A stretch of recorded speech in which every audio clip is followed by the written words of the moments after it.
I'm sure there's a lot of you out there who are starting to think about where you want to apply for the upcoming genetic counseling program application, and it can be really overwhelming to try and narrow this down and really think about what schools you want to apply to. So I have a few things that are kind of important to consider to help you narrow this down.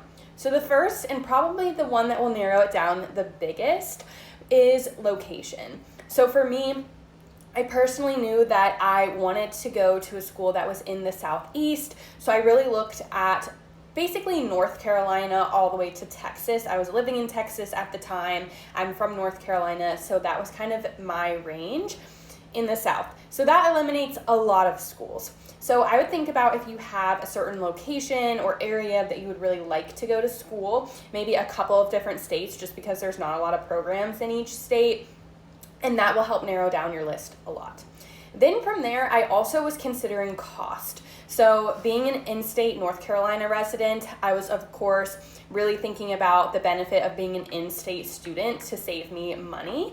But potentially you could also look and see if certain schools have any sort of scholarships or financial assistance and decide where to apply it based on how much financial aid you may be able to receive or the different tracks that are available at these programs, because some have like no assistance and then some have special scholarship tracks. You can find that information on their website, so look into that if that's important, and then that will help narrow it down even more. Then from there, a few things that maybe aren't as common or things you wouldn't necessarily think about before you're actually in a program, but it's things that I realized once I was in it that would be helpful to consider. The next one is whether or not it's an established or a new program. So personally, I went to a program that has been around for over 20 years. I felt like that was something that I needed. I didn't want to be a guinea pig. I didn't want to be figuring this all out together. I wanted to go somewhere that had systems in place that I knew were going to work. So if that is something that makes you feel better, definitely think about if it's an established program versus a newer program. But you also may prefer a newer program because that gives you the freedom and the flexibility to bring new ideas to them or things that you'd like to see. So consider that. Next, I would look at cohort size. So cohort sizes can range from like 4 to 20. Personally, I really like the 9 to 12 range. I just feel like that is a great opportunity for you to be able to actually make friends with someone in your cohort. It doesn't feel too small, but it also doesn't feel too big, and you can really get to know everyone, and it's a good family feel. Next, I would look at modality. So how are courses actually delivered? Are you in asynchronous courses? Is this online for part of the time? Are you in class? Like, what does that look like? You can typically find out a lot of that information online, or what I would really recommend is for those few schools that you now have on your list, reach out to somebody that is a current student there and see if they'd be willing to talk to you about like what their classes were like and what their experience was, because that will help you the most, and I promise you they want to talk to you.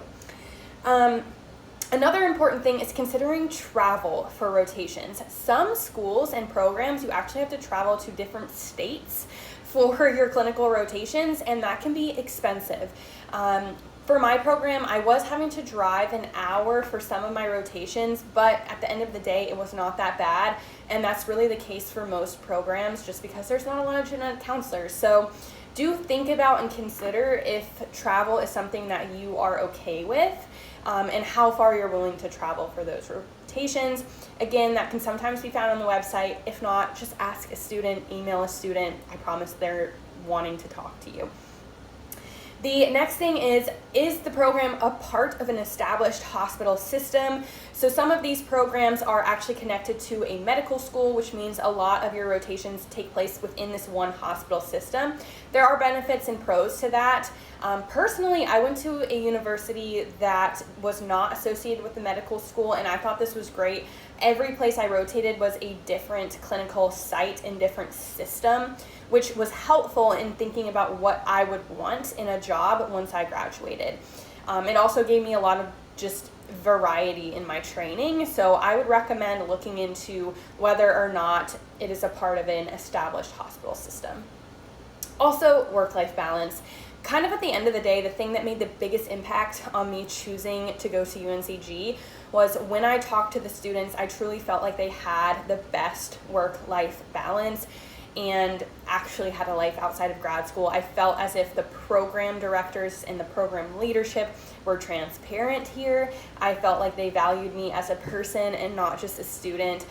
So really consider that when you are talking with program leadership or with the students that you potentially talk to. These are all really important things to consider. So let me know which one is sticking with you the most, which one you would prioritize, and I wish you all the best as you apply for genetic counseling programs this year.